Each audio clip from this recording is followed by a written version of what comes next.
did 17 summers. Straight. What did you do? Now get out, go back. Not that loser. Straight. A YNW Melly. Right. You know, first I think it was a hung jury or something like that. And they retrying him, but the boy been locked up for, what, like 5 years? You had fights and stuff like that while you was incarcerated? Of course. Fight, stabbing, lock and sock your ass to death. Do you feel like he a troll and then he uses the police for protection? Well, I'm gonna tell you something, man. It takes a distinct individual to possess the desire to defy the law. Such individuals must exhibit audacity, fearlessness regarding consequences, and the traits of calculated risk takers. They may be categorized as mere addicts, yet their addiction is to currency and adrenaline. What do they lust more? Some seek the mountains of dead presidents, while others yearn for the rush of them. These are not stories of glorification, but chronicles of redemption. Articulated in their own voices, these are the extraordinary accounts of individuals who will be eternally enshrined as crime gods.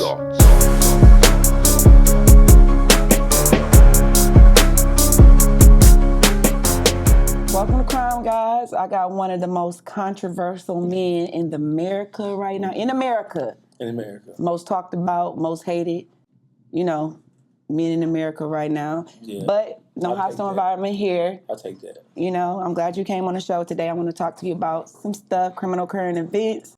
I know that you did some time in prison yourself. Yeah. How long did you do? I did 17 calendar years. I did 17 summers. Straight. What did you do? Now get out, go back. Not that loser shit.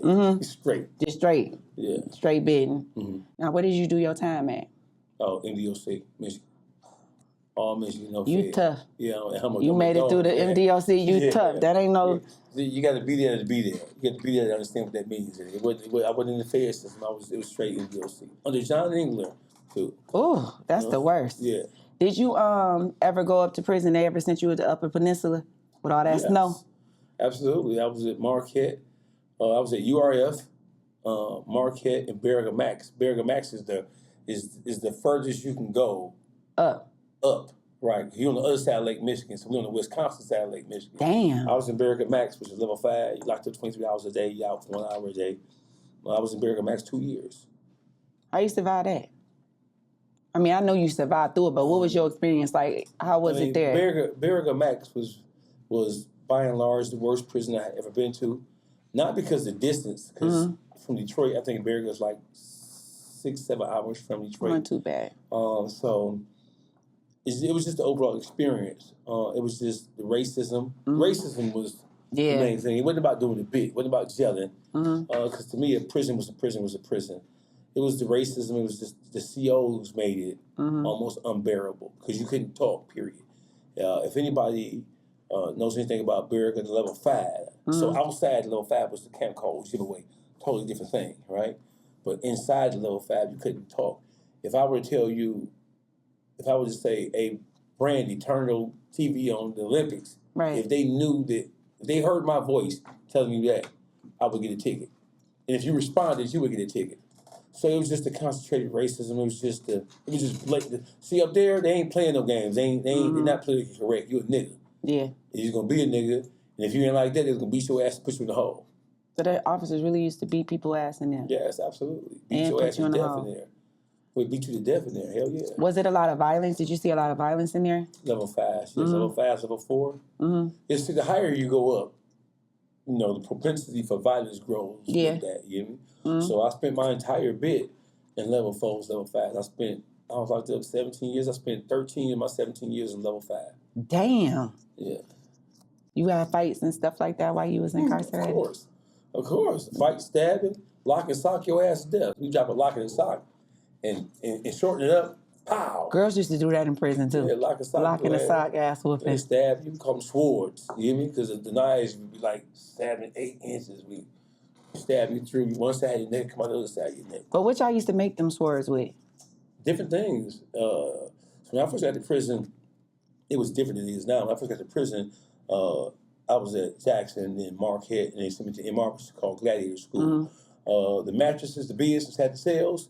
There were springs underneath the mattress. So we used to just take the springs, we'd take the springs and straighten them out, right? And then sharpen them on the concrete, the floors of concrete. And then we would make like little pokers. And we would stab you in the eye, stab you in your ear. You know what I'm saying? Stab you in your mouth, stab you to your cheek, shit like that. That's crazy. And then MR, and then they had factories inside the MDOC. Oh, sure furniture did. factories, right? So in Jackson, and then MR, they had the furniture factory where we would take, anything. You know what I'm saying? You make use it as a weapon. You make desks, and you make furniture, and then you take it and make a weapon. The first knife I ever got at MR, we called it a sword, because it was like, I think it was like 12 inches, and it had an arrowhead on it, right? But in both sides, the arrowhead was razor sharp. I could take a piece of paper and cut it down. And damn. That's how it was. We called them everything from clocks to swords to... So when y'all was on, so that means when y'all was on 23 and 1, y'all was locked in your cell. Did y'all have roommates? No, level 5, there's no roommate. Oh, so you was in solid by yourself? Yeah, and then I was so I was at Jackson first, and Jackson sent me to Marquette sent me to MR. Those were all, so Marquette was level 5. Mm-hmm. But so level 5s, there are no bunkies, no cellmates. It's just you by yourself. And level 4s I was in, Jackson and MR, there was no cellmates. It was just you. So I the first time I ever had a bunkie, I went from Berrigan Max. Berrigan Max sent me to Saginaw, level 4. First time I got a bunkie, I was locked up 13 and a half years. You was almost at the end of your bed. Yeah, I was at the end of my bed. So when I got a bunkie, I didn't know how to, did you prefer not to have a bunkie? Because I was used to it. So when they did send me to a facility, and I had a bunkie, I was beating their ass, putting them out. I beat your ass. You're beating your ass. Because you ain't want no bunkie. I was beating their ass so much, the police came down there and told me, like, man, we gonna write notice of intent on you, because they ain't gonna tell on you. You know what I'm saying? So we're gonna write you a notice of intent and send your ass back up to magistrate, because you don't know how to get along with others. You don't know how to play well. You like to be by yourself. Yeah, because they were doing whole shit. You know what I'm saying? I come from level 5. And no bunkies. Motherfuckers want to come and shit in the room with you. Ain't no shit in the room with me. You know what I'm saying? If you want to shit, do what you do. Right? Because some motherfuckers, listen, when we go to yard, day room, you stay in, and then you come out at halftime. Or you come back to the room at halftime and handle your business. And you ain't finna come in, you finna go out and play basketball the whole hour and come back in and put the sheet up and shit. Open your ass up and shit. Open your ass up. But listen, what if they had an emergency at the boo-boo in the middle of the night when y'all was locked in? You better hold that bitch. They ain't shit in here with me. Oh my God, so he had to have bubble guts? Yes. Oh my God. You get hold it, ain't shit in here with me. No, I'll take it back. That's bold. Now, if it was an emergency, issue, then I can go for that. But you better not make it a habit. If I think you think you're trying to be slick, if I didn't peep that your ass ain't come back in and take a shit, if I peep that you trying to be slick and shit in here with me, I'm beating your ass. Wait. As soon as you put that sheet up, I'm beating your ass. Why they gotta try to be slick for taking this shit, though? Because you don't take no shit in the room with me. Like, for real. You want to shit, man. That's nasty, though. You know what I'm saying? It's nasty. Yeah, you don't take no shit in the room with me. That's gay. You know, your asshole open up in the room with me, man. Your ass got to open up, don't it? Stop. Okay, enough of this shit. So let me ask you this. You know, they say prisons are built for rehabilitation, right? But that's what society says. Right. I mean, I did my fair share of time myself, but I think it's kind of different for men than it is for women. Mm-hmm. And I look at it as a money grab. Mm-hmm. You know, I think it's more so for the money. Mm-hmm. When did you think that it shifted from supposedly rehabilitation to it being just about the money? I was never under the impression that it was about genuine rehabilitation. Mm-hmm. When you look at how it was set up, I'm a student of history, religion, and politics. Mm-hmm. And even before I got to prison, I was groomed to be in prison because I went to training school. I went to youth home. I was in Oakland County Youth Home, Wayne County Youth Home. I went to WJ Maxey and I went to Green Oaks. You was bad. Yeah, something like that. But so I was already conditioned for this shit. So I never thought it was about rehabilitation. When I was in the youth home, one of the staff members used to bring me in books to read about. I read everything you can think of before I even got to prison. Mm-hmm. And I was never under the impression it was about rehabilitation. I always thought it was just about punishment for the crimes that you commit. I was never under the impression. I never had the impression. I never had the thought that it was about rehabilitation. It never crossed my mind. What it was about it's just, so rehabilitation is like an individual, independent thing. Yeah. You can lock a motherfucker up for 100 years and they still come out and be an idiot. Yeah. Right? So whether a person is to say that it's about rehabilitation, to rehabilitate you to do what? Most of us have never been rehabilitated to begin with. Yeah. So my whole thing, we've never been conditioned to be anything other than what we were, which was what led us to prison to begin with. So I was never under the impression that it was for the betterment of me. I was always under the impression that I was serving a sentence for the crime I committed. So it's about crime and punishment for me. So you felt like you did the crime and you was just doing your time? Yeah, I never looked at my stay in prison. I never considered that somebody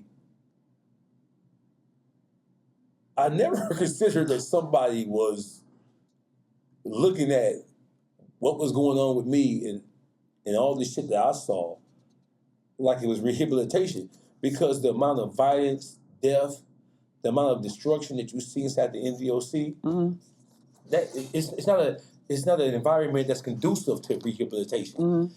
I'm gonna rehabilitate something. We got to stab each other. Yeah, y'all killing and fighting in jail. Like literally, yeah. Like in Jackson, we take motherfuckers and throw their ass over the tier.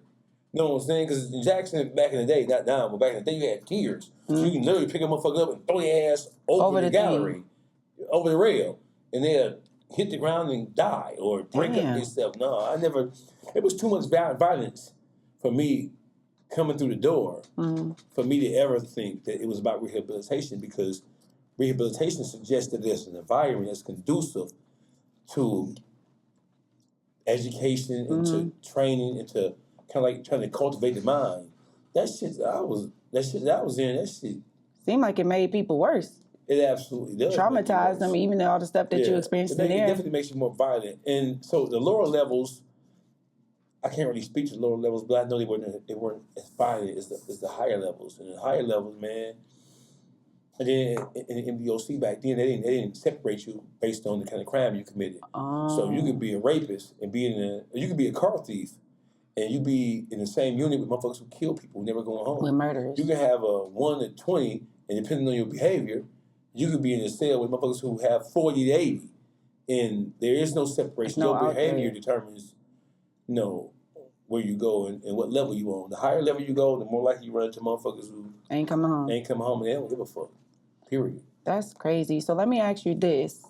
With everything that's going on, a lot of celebrities and stuff been catching RICO cases and getting locked up, and I think a lot of the influence came from this drill music or this rap music. And one person that got locked up that kind of hurt me a little bit, because I like him a lot, was Lil Durk, and kind of room for him to be able to come home. So what is your thoughts about that? Realistically, do you think that he has a chance on coming home? Lil Durk was locked up because they were able to crack his circle. And so there's a lot of evidence in the case. But the most damning evidence comes from the people who were in his inner circle. Unless the people in his inner circle who've already cooperated, which led to his arrest to begin with, unless they have a change of heart like Lil Woody had, his ass grass. Do you think... They have credit cards. They have text messages. They have... It's too much. Do you think that the fans were the ones that kind of pushed him to slide for Vine? You know how everybody, when Vine got killed, and even it's like after Vine got killed, his career kind of pivoted up. And a lot of fans kept saying, slide for Vine, slide for Vine. Me, per se, being from where we from, it's like where he was at the height of his career. And I feel like even if he did want to slide for his homie, you could have waited a few years for stuff to die down. Do you think that it was the pressure of the people from the outside who wasn't in the immediate circle, the pressure they put on him to slide for Vine because they used to antagonize him and talk about it so much? I think Lil Durk is a murderous bastard. So, and when it happened, it was get back on the floor to begin with. But to be absolutely truthful, yeah, because if rap can influence the minds of people who listen to it, then fans can influence, or what people say about you can influence what you do, how you do it, and when you decide to do it. So if the question is, or the outside influences, with the cries and with the jeers from the fans, were they a factor in terms of, I think he was pressured from multiple angles. I think he was, but I don't think the fans were, because Durk been a star for a long time. Yeah, he has. So I think he knows how to kind of like deal with that. I think the pressure was coming from his inner circle. I think the pressure was coming from Chicago. Yeah. I think it was more pressure coming from Chicago than anywhere else. And I think with Quando Rondo and the antagonizing, and then Quando being cool with what's the son of his name? NBA Youngboy. Yeah, that shit was really what turned the heat up. You know what I'm saying? All the antagonizing, making songs about him. I don't think Durk had a good night's sleep after all unless he was on weed, pop pills. I don't think that from the time Devon got killed, I don't think that Durk had a good night's sleep. Because that was his man, though. That was his man. That was his brother. Yeah. Do you think that with the amount of money and success that Durk had, did you think that he had too much power and people felt like he had too much power and too much money to make things happen and they felt like they had to get him off the street? No, I just simply think that Durk allowed himself. It is you can't take the pressure away from the situation because when you look at his background and look at what's going on in Chicago, them boys learn how to shoot a motherfucker before they learn how to ride a bike. No, you're right. So they've been playing the murder game. They've been playing the gangster game before the rap time. So I think Durk should have known better. And I think I don't even care about him trying to kill Quando Rondo because he should have. Right. Because if that was me, I would have. Despite the fact that King Von was wrong, right? He got himself killed. So I was thinking, to be absolutely honest with you, look, when King Von got himself killed, when you look at the story, when you look at what happened, he knew that, because they had a relationship with Quando before. Quando was cool with them before he went over to NBA Youngboy side of things, right? Quando was cool with him. Von knew that Quando was a bitch nigga. That's why he jumped out and played him like that. Yeah, it's like when you jump out and play somebody like that, it's because when you jump out and he's with other people, and you know he's with other people, and you run up on a motherfucker and start finding a motherfucker like that, it's because you a bitch, you ain't got no gun, you a hoe, I'm finna manhandle you. But the thing that got me was, it's like, I come from the era where niggas will let you get your fair one. Like, you old school, so I know your ass probably, you will fight. Like, niggas will fight. This generation don't fight like how y'all niggas will pull out y'all gun, sit it down, and niggas will be like, let them get their square one and fight. For me, I think that King Von got shot out of fear. Absolutely. Because if it was a different situation, niggas would have let them get their fair one. But I think out of fear, dude shot out of fear, and he just ended up catching a bullet that went through his arm and killed him or whatever. But to me, I felt like they should have just let them niggas get their fair one, and maybe he still would be here today. Well, it's 2-3 in the morning, right? King Von's manager, he said when they pulled up to Monaco, King Von was asleep. You know what I'm saying? When he woke up, somebody told him, man, they go Rondo right there. He was like, what? Jumped up, didn't think twice about it. Jumped out the car, ran over there and started piecing him up. When you look at the video, Quando even said afterwards that he was trying to talk to him. He said, I didn't know that it was on that level. You know what I'm saying? I know that we had exchanged a few words, but we had our past. I didn't think that he would respond to me like he did. The Chicago niggas are serious, not to say... Right, but they went to fight, though. Yeah, they went to fight, but see, the whole thing is, Lil Tim post pop his ass. Because he the bag. Lil Tim is nothing from Savannah, Georgia. He went right. Listen, it's more of them than it is of us. And it wasn't just King Von by himself. It was Von and his whole entourage. Yeah. So when I look up, I see King Von fighting my man. And I see a bunch of other motherfuckers who are already... You know, some known killers. Yeah, we know them. Known killers. They coming around the car, too.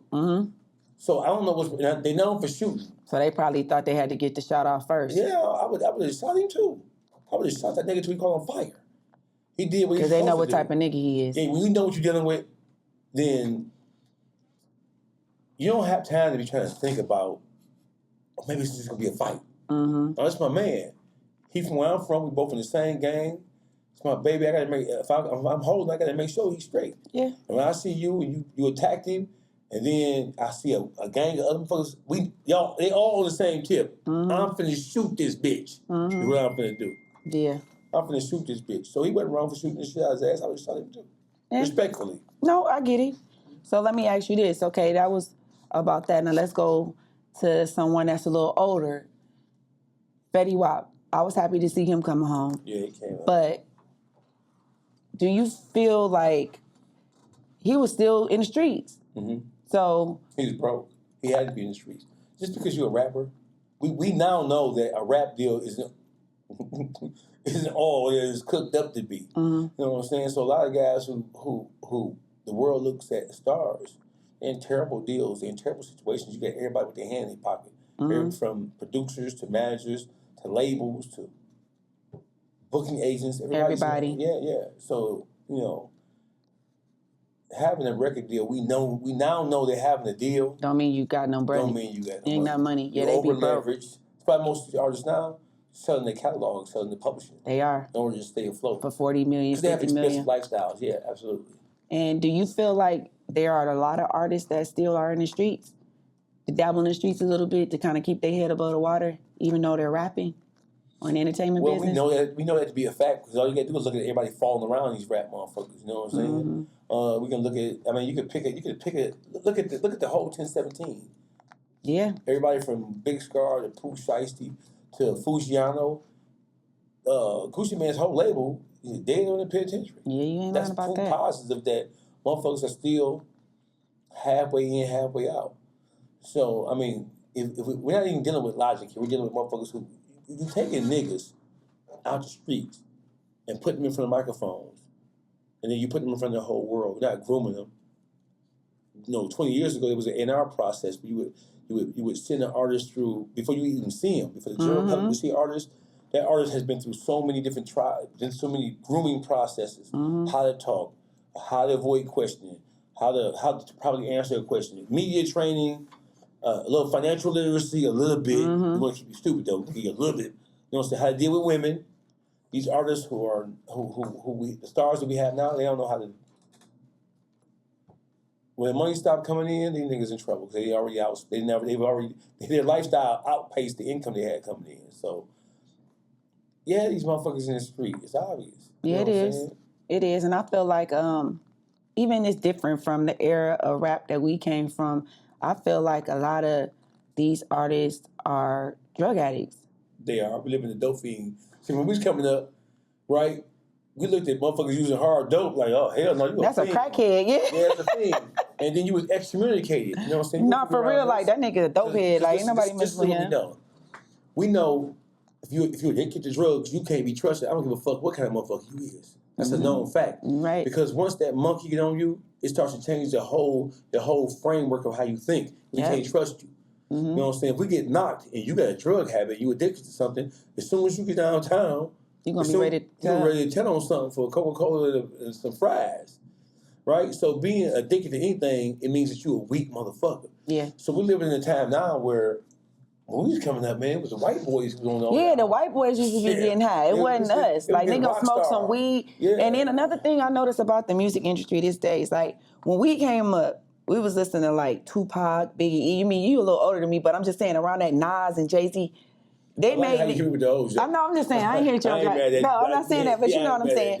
But it's like, for me, when we was listening to music, it was about getting money and fucking bitches. Yeah. And it's like, you had to have the money to get the pretty bitches. So a nigga wanted to put himself together, have on a jury, look fly, have a bankroll because they want to fuck with the bitches. Right. Now, to me... And it was an open air. It was an open... Yeah, it's like, oh, nigga, you got that. I'm about to go get this Rolex. It was like player type, balling type stuff. Right. You know, now, you listen to music, I'm like, well, goddamn, y'all don't like to mess with the girls no more? It's like, all y'all want to talk about is killing each other and getting high. They're gangster sissies. All they want to do is suck each other's dick. How you think Puffy was able to touch the boy booty like that? These niggas gangster sissies. Listen. The R&B niggas even sissies, right? And then we don't even have. Who do we have? Remember, we had like even in the bad boy era, we had 112, Jagged Edge, God back in the day, Faith, Mary J. Even like, if you want to, it's like we just had these groups Escape, and Escape, SWV, everybody. It's like Silk. Now we don't even have no real R&B artists like that. R&B nowadays is fuck you, bitch, you whore. Yeah. Like, nigga, no wonder the kids so crazy. If that was the shit your mama was getting fucked on, to have you. We don't have no R. Kelly's making a baby, going in on a room. Ain't no baby. Ain't no bump and grind. Ain't no, these niggas would rather be with niggas now. New Edition, they used to be singing bitches in the rain. And listen, niggas would rather hang with niggas now. When all you gotta do is look at what's happening in the clubs. I was just about to say that. Niggas stand up looking mean as a motherfucker. Why are you here? It be a section for the 20 niggas, and you don't see no girls. Not nan one. No. Not nan one. And then they wonder why the girls act so masculine. It's like the roles reversed to me. Like, I come from an era where it was niggas like the good girls. You know what I'm saying? Like, niggas was like, oh, she bad. The good girls. Even the girls like, girls that go to college, girls that work jobs, girls that have something going for themselves. Them the type of niggas that y'all was, them the type of girls that y'all was looking for. Like, I got me a bitch, she got she got a good job, my bitch in school. Niggas was paying girls college tuition. And it's like now, what's disheartening to me is all they talking about is pussy popping, sucking dick, getting peed on, getting fucked on. It's like women don't have no self-respect for themselves. We'll be all day talking about that, Brandi, because this so then you'll have women say, hey, well, the problem is because men are not being men nowadays, which forces us into a situation where we have to be the go-getters. We have to be more, not even masculine, but we have to be more assertive. And aggressive. And aggressive because this world is going to shoot us up and spit us out. So I get it, right? So the roles have definitely reversed, and the things that were acceptable are not acceptable anymore. We be all day talking about the conditions that went into making women, black women specifically, like they are now. And it is, black women have been abandoned by men. I will say that. We have, since back in the day. So when it comes to that, right? So black men are definitely responsible because when you look at the condition of black people right now, you can fall, and we all, I've been guilty of saying black women are uncontrollable, they don't want to listen, they're hard to deal with, they're venomous. I've said all that kind of shit. But I understand that they got that way because black men abandoned their responsibilities as the caretakers and providers and the watch guards over the black community, and they have left women no other option but to adopt all this shit that we consider negative about women right now. You do have some one-off situations where females just wasn't groomed right, wasn't raised right, so she's a stanky, fucking ass bitch. But generally speaking, pound for pound, it's our fault. I will say that openly, honestly. It's black men's fault. Because who else you gonna blame? Right. If we ain't stepping up as men, if we're not guiding our communities, and then when you look at that in contrast to how other races are operating, when you look at the Hispanic community or the Asian community, you don't see, they have some of the same forces at play in their communities as well, but you don't see the destructive dynamic or the explosive dynamic between their men and their women, because I'm not saying that all of them are, but for the most part, when you see Asian families or Asian couples, you don't see the back and forth, and you don't see the combativeness that happens, right? But one thing I learned is that black women are responsive. They respond to things, right? So black women were not genetically coded to put up with weak, non-productive ass niggas. So if you're dealing with a woman who's worth her weight in salt, let alone gold and diamonds, she's not gonna. It's against her DNA to deal with and put up with a sorry, weak ass nigga, a non-productive ass nigga. You can't expect a woman to submit to you if you weak, you feeble-minded, you milquetoast in your responses to life, and you're not a go-getter. How can you expect to command or demand attention or demand respect from somebody when you're not doing what you're supposed to be doing? And I have daughters. I don't want my daughter with no weak-ass nigga. You don't. So I look at it that way. So because I have daughters and I know what they're going through, I'm able to empathize and sympathize with what women go through. Because you're raising daughters. I'm putting the blame and the responsibility on what's going on between black men and black women, the overall dynamic of our community. I'm putting that responsibility squarely on the shoulders of black men, period. And you know what? In agreement to that, I grew up in a two-parent household. If my daddy was a street nigga, My daddy was in the streets, but my daddy was a father. Like, my daddy came home every night. My daddy ate dinner with us. These niggas ain't coming home. Huh? These niggas. No, and that's what's crazy because... I'm sorry to cut you off. Yeah. These niggas, they don't even got no... These niggas... Lord have mercy. These niggas so terrible, right? Right? When I was coming up, this is what I was told. I'm finna break the man code right here. Okay. Right? I swear to God. And I'm not saying somebody set me down and told me this, but I learned this shit through osmosis. I just watched the OGs, right? You got to have you a solid bottom bitch. If you go fuck off another bitch, that is what it is. But you got to have you a solid bitch or two, depending on your income, right? Yep. Right? You got to have a solid bitch or two, right? These niggas are leaving good women who are career-driven, who are business-minded, and who got heart. They leaving them because they don't want to be challenged. They leaving them and they going to get airhead dumbass hoes because those airhead dumbass hoes are not challenging them. They're not demanding them to be better men. When you, a black man, when you got a woman who's not forcing you, and when I say force, I don't mean by like physically grabbing you. I mean, your woman is supposed to challenge you. She's supposed to make you better. But black men nowadays are so feminine. They look at a black woman questioning them like you're attacking them. So let me get your opinion on this, because this is something, you familiar with the entertainment business, and it's this kid, I kind of got whiff of it a couple years ago, and I'm thinking like, why is this boy still locked up in jail? The YNW Melly. Right. First I think it was a hung jury or something like that, and they retrying him, but the boy been locked up for, 5 years or some About crazy 4 or 5 stuff? years, yeah, and no bond, hung jury. Is it even legal to be able to hold somebody like that for that long? Yeah, it's legal. Hung jury, and they retry it immediately. They don't give another bond. That Melly thing, the reason why he's not in prison is because he was one of the biggest stars in the game. He was one of the most successful rappers in the game at the time he caught that case. And so you have people who are interested in seeing him free. That money is still flowing. So that's why he's a regular nigga from the hood. He'd been he'd be in penitentiary by now. Sure would've. Yeah, that's what having access to money and power and people who have money and power believing in you is what that'll get you. Okay. I just feel like, when is it gonna end? Like, if he got a hung jury, and it seemed to me now they're trying to add more evidence or it's like they trying to set him up. Like, if the jury couldn't agree with it the first time, okay, you retry him, so why you ain't immediately retry him again if y'all supposedly got all this evidence that he did it? I think that the victim's family are pressing it. Oh, okay. And I think that because on the surface, when you look at what happened and how gruesome it was, and then it happened in Florida, right? Is that where it happened at? I think it was Florida. Oh, Florida ain't bad. Florida wants some niggas to gas tank. Do they got death penalty there? You know what? I think it was a capital murder case, wasn't it? They want to put niggas to gas tank down there. Them honkies down there ain't bad that shit. No. Can I say hunky? Yeah, you did. Can I say hunky? Yeah, you can say hunky. It's YouTube. We're not censored on here. Right. Dude. Them hunkies and cracker. Yeah. What's more offensive, hunky or cracker? My daddy used to call them peckerwoods back in the day. Okay, so we're going to say, so cracker. See, my mom always call them, my mom always say, hey, bro, hunky. Oh, or wet dog. Wet dog. So listen, so depending on how angry she was with white people, my mama from Alabama. She hate white people. She from the South. Yeah. So it depended on her anger, depending on her level of anger, that's what it was.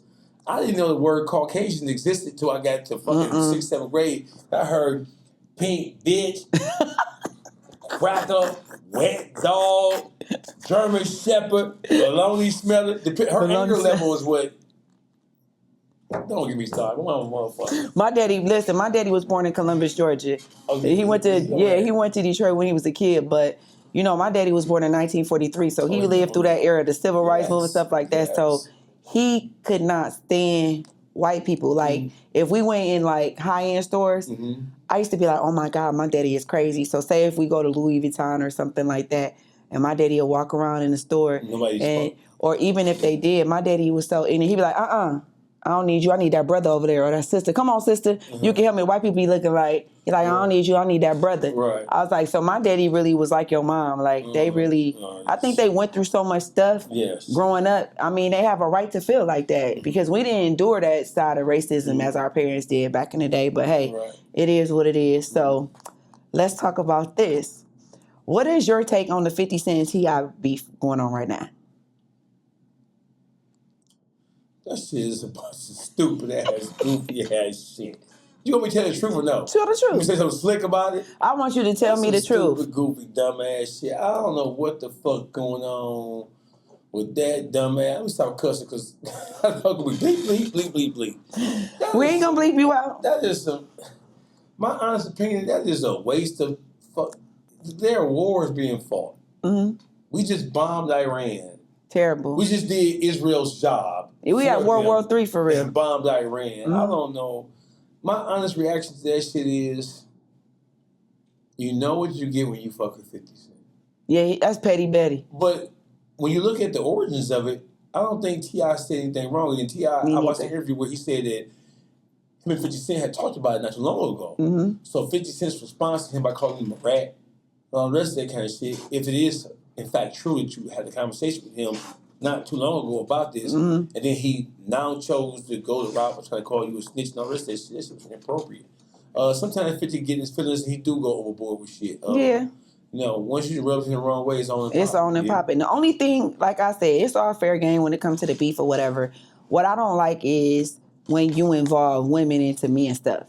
You know, it kind of rubbed me the wrong way. It's not me. It's entertainment. It's not me. I know, but why he have to use his wife? The entertainment game now, it doesn't have a sex to it now. Niggas wearing dresses, niggas painting their fingernails, niggas talking, acting like bitches more than Sexy Red is harder than a lot of these niggas. You ain't lying. She harder than a lot of these niggas, right? If it's war, it's war, Brandi. But come on, the wife and kids should be off limits. That's how it was when I was coming up. Yeah, you old. That ain't how it is though. If it's war, it's war. Now there's something that since he have went that far. I think that was too extreme. That was too far to you. It was, and it's like even with King.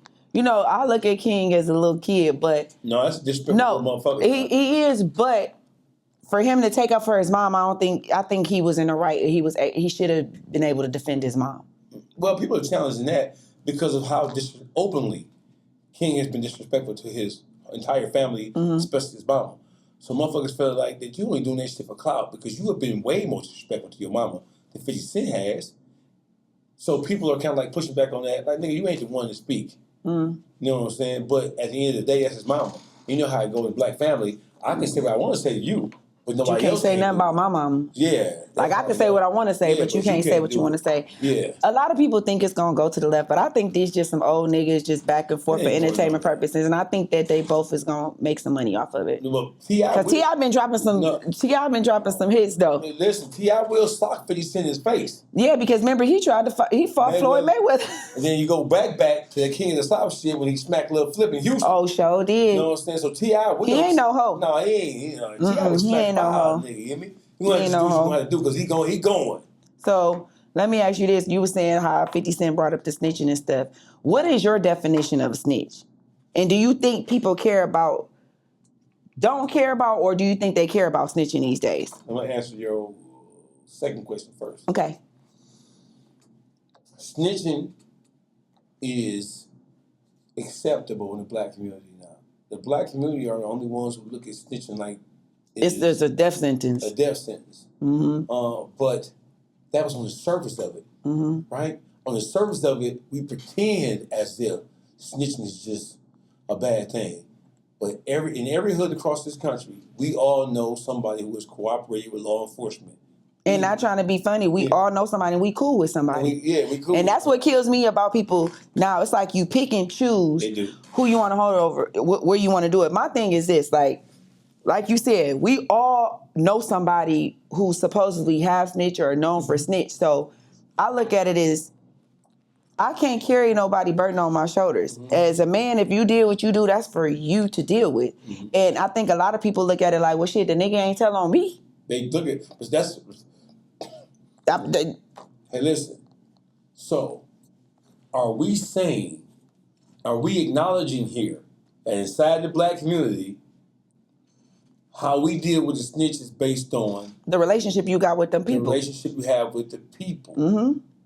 And are we also saying that the amount of money and power a person has will make you forget about it? It's also a factor in terms of it is. How we treat. If you broke, you a snitch, bitch ass nigga, dirty ass nigga. If you holding, if you laying like that, then shit, niggas gonna try to get their bag. Maybe it wasn't like that. Maybe we ain't looking at the full picture. Or it's gonna be, shit, he told, but shit, that nigga could have put me in jail. My man ain't tell on me. Yes, he told on some other niggas. He ain't tell on me. He saved me. I could have went to prison. It'd be like that. So that's why I get mad when people try to focus on that with certain people when we all know somebody who's done that and we don't hold that person to that standard. The black community is probably the only community who looks at it like that in terms of judging people and condemning people so harshly. Mm-hmm. And I understand why, because the whole snitch thing with us is born out of our experience here in this country. Yeah, it is. And so we look at people, because back in when we were in slavery and Jim Crow and segregation, snitches in a black community with black people is frowned upon so much because a snitch was somebody who would turn you in. Yep. When you like the runaways. That's like when the slaves were trying to run away. The house nigga or the one that was the house nigga like gonna tell. Jackson character on Django. Yep. That's a snitch. Yep. Right there. Mm-hmm. So I understand that we have, but we're not living in those times now, and people have different. It's a different understanding, man. So the first question is, Brandi, motherfuckers don't give a fuck about motherfuckers snitching or not, especially if he got some. They only care. Got some money. They only care if he's broke and he can't do anything for you. Mm-hmm. If he can't help you out. Mm-hmm. But a motherfucker who snitch is tolerated now, especially if a motherfucker got something that you need. You'll overlook that shit. It happens all day, every day. And then a lot of times people like, well, I don't do no business with the nigga. I don't fuck with the nigga like that, so he can't tell shit on me. I got a story for your ass. What? Because that just happened. I can't tell the story right now. Okay. Because something just happened in the city of Detroit that I had that conversation with somebody in Detroit who was a businessman. And he came to me and he asked me about what I would do. Because the person who he was dealing with was a stunk down, straight up motherfucking snitch. He took a stand against one of the largest drug organizations in the history of this country. He took a stand. He told everything that he knew. He did a couple of years in prison, came home, and he rebuilt his life. And he's one of the biggest entrepreneurs in Detroit right now. Really? That person is behind a lot of the black businesses that people know and go to every day. It was his money. It is his money that built those businesses. And a person who I know came to me and asked me would I do business with him. And what was your answer? I can't do it. He said, but we ain't selling dope though. This is business, restaurants, bar. You know what I'm saying? I'm like, I still can't do it because it don't sit right with me. You know what I'm saying? Because as soon as there's a disagreement between me and him, I'm like, what's your red ass up, bitch? What's your bitch ass up, red ass bitch? You is crazy. As soon as I get mad, nigga, he gonna be a red ass bitch. So in your situation, when you went to prison, did somebody do that to you to snitch you away for 17 years? Fuck yeah. So you experienced that. Earl Williams is his name. From Maple Line, Mendoza.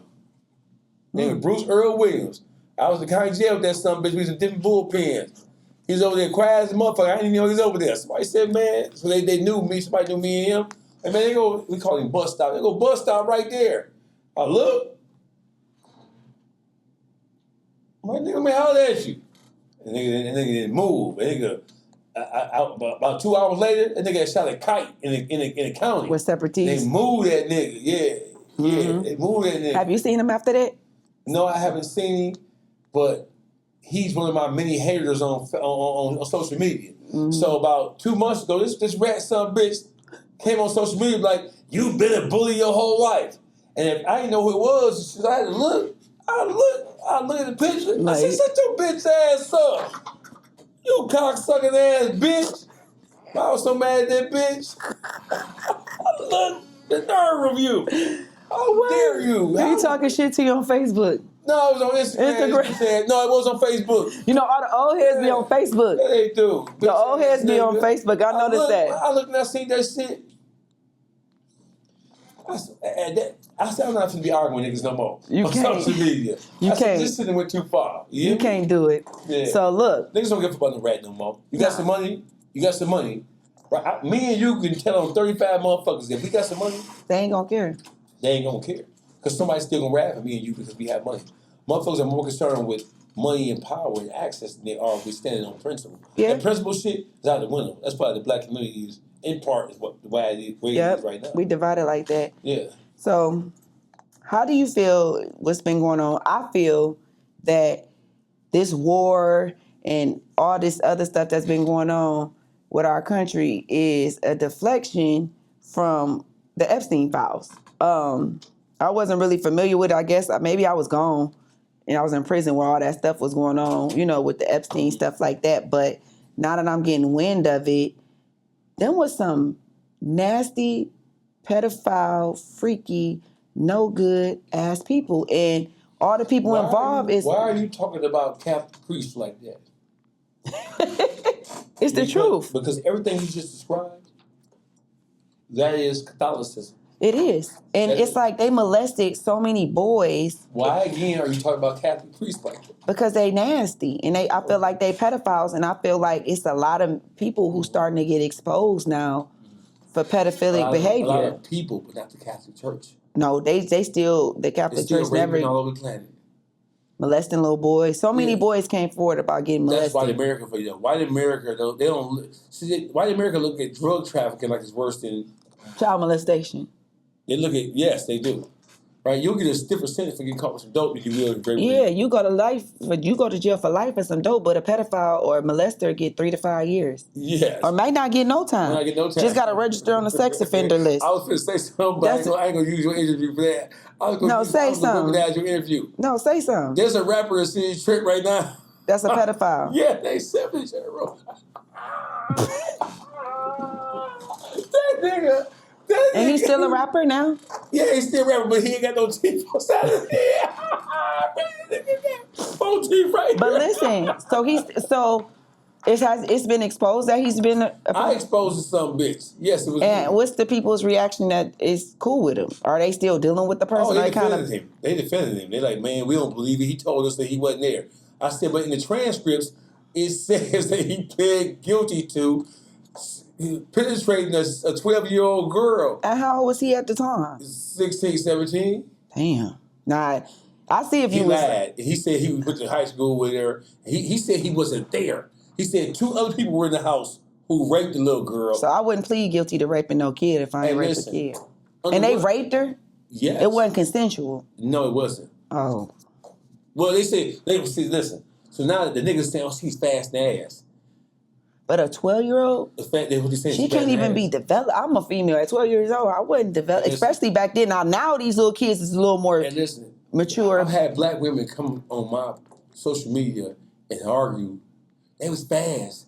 And I'm saying, do you know how sick you sound? Fast is when you 12 and you playing high go get it, or you humping with your clothes on with another 12 or 13-year-old. Not no 16 and 7-year-old running bustos on the 12-year-old. Mm-hmm. Your body not even developed at 12. Some girls don't even start their cycle at 12. Yeah, so he said that he wasn't there. That's the story. I wasn't there. I left 2 people in the house, and those 2 people raped the girl or raped the girl. Yeah, but that ain't what the fucking transcripts say. The transcripts say that he had 6 counts of first-degree criminal sexual conduct of a minor under the age of 13. She was 12. No, it's not good. It's not a good look. But then you got to register for a sex offender for the rest of your life. He is. He hid his name. He one of them rap niggas who, when the rappers, they write songs, like a ghostwriter. Real name now. He don't write his real name. No, his whole name is Stephanie General. He never has used his real name. I found it. Somebody sent it to me. I looked him up. It popped up. Oh, shit. Popped up on the sex offender list. So let me ask you this. Yes. You know, Bill Clinton, Hillary Clinton just went in front of, I don't know if it was a Congress or somebody like that, and they were saying that they were innocent from any behaviors that was supposedly they were accused of with the Epstein files. Do you think Hillary and Bill Clinton are innocent, or do you think that they played a part in that? I think Bill Clinton is a sissy. I think Barack Why you Obama think he a is sissy? You think Barack Obama a Barack sissy? Obama's so cop. You can look at me, look at his mouth. No way. No way. No way. He got the same mouth Diddy got. He got the same mouth Bill Clinton got. He got that. Listen, you get that. I got something to add. Bill Clinton was a sissy. He was a sissy, and Hillary Clinton know he was a sissy. They all sissies. They all sissies. They sissies. You know they sissies. You can look. I was told that black women have a gaydar. Black women can tell when a motherfucker's a sissy or not. Do you have a gaydar?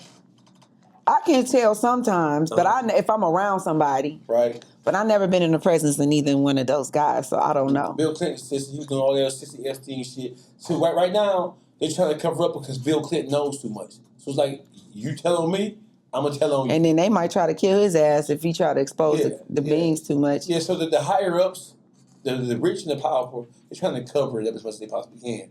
They all know who they are trying to, because I think they all participated in all that stuff together. Yes, they did. So, how do you think it's going to end? Do you think the white people going to give all these Epstein files or people involved in the past?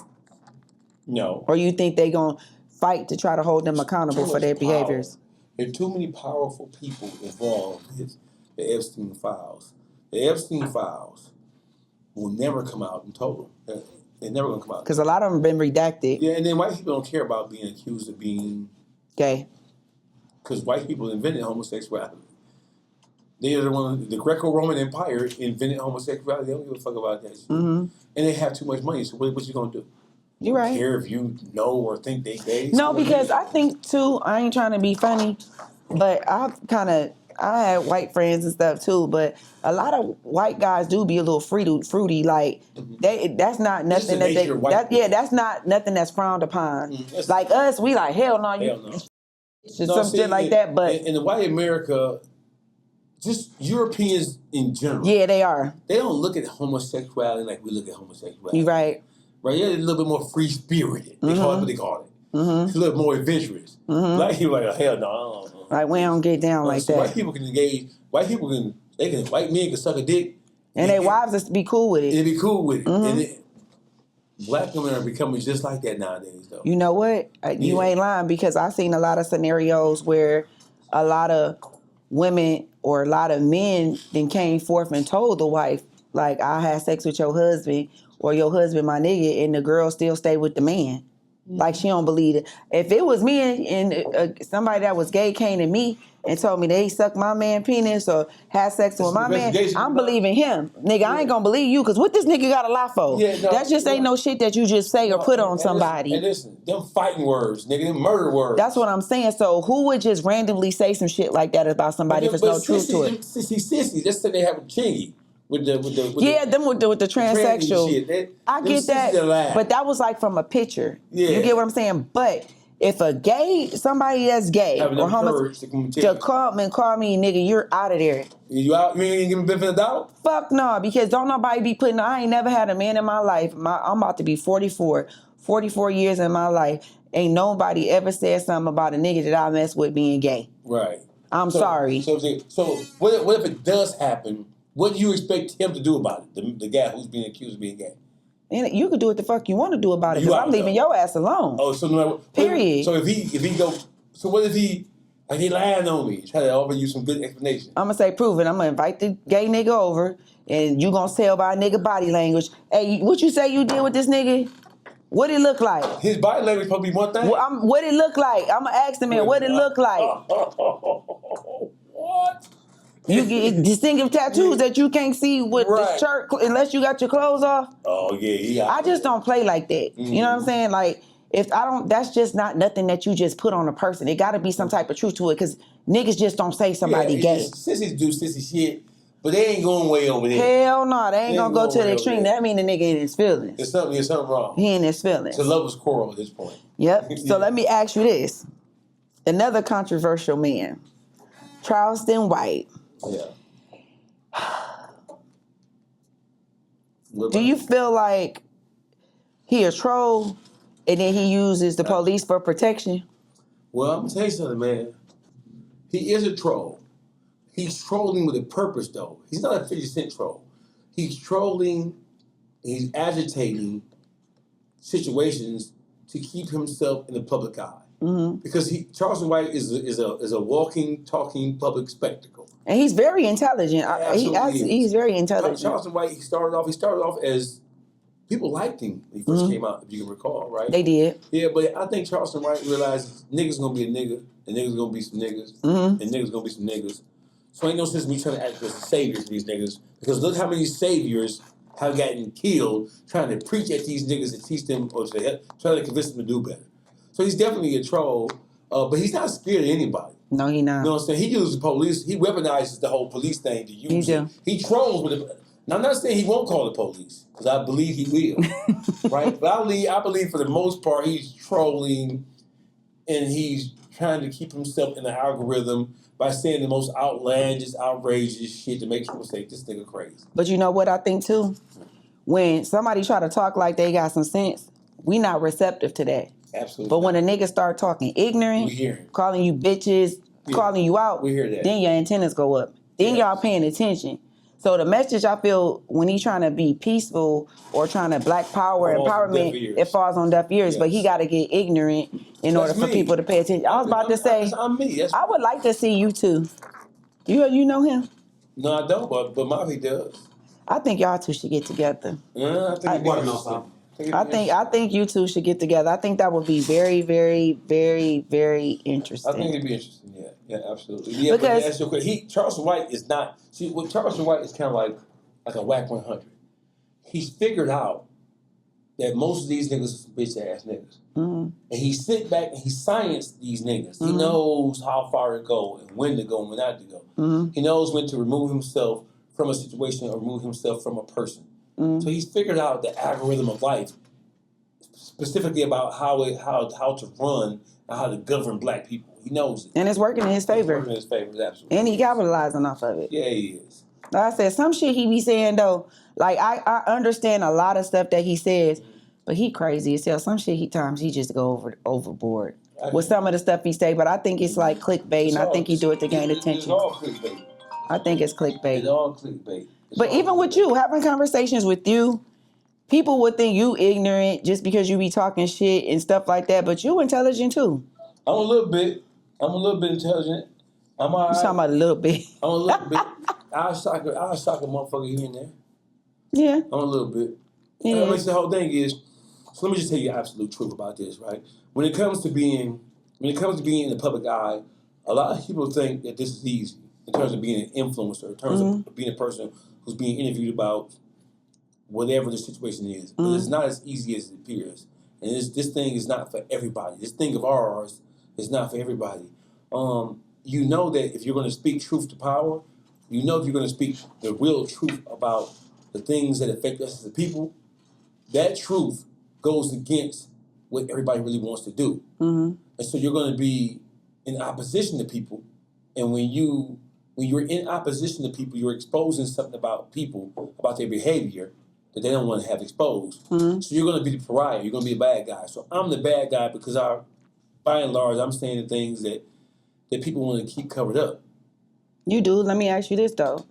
Do you think by you being so vocal and you speaking your mind and you're speaking the things that people really want to say, but they're afraid to say it, do you feel like you got to look over your shoulder, or do you feel like somebody might try to do something to you out of retaliation because they don't like some of the things that you say about them? One day it may happen. So one day you think? One day somebody may try me. So when we speaking about one day somebody might try you, right?